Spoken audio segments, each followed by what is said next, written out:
Okay, I give the call to the member for Fremantle. Thank you, Deputy Speaker. And I'd also like the Minister to explain and justify the government's approach to the arts and creative sector. It's apparent vendetta against the arts and creative sector. It's been part of their sort of heroes and villains approach throughout their government. For some reason, the Coalition doesn't value the arts. They don't regard creative industries as real businesses, and they don't regard artists as real workers.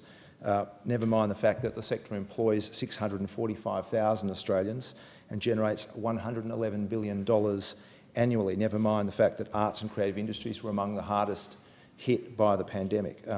Instead, the government, under this government, workers were designed out of the job seeker program, and even there's been no effective targeted support. And even the artists the government's used in its media events have gone empty-handed, which is remarkable.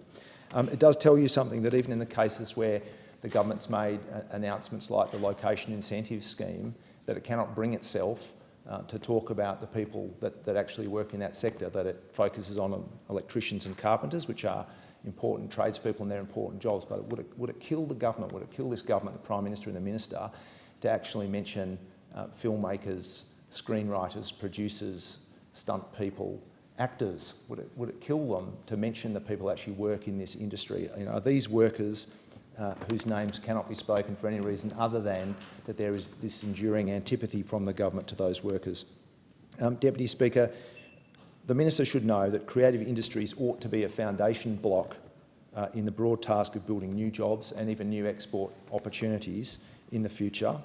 And yet the government treats the sector, the businesses and the workers in the sector with disregard and neglect. They've run down the Australia Council. They've relentlessly cut our public broadcasters. They were elected on a promise by the Prime Minister not to cut the ABC. They've done that at every turn.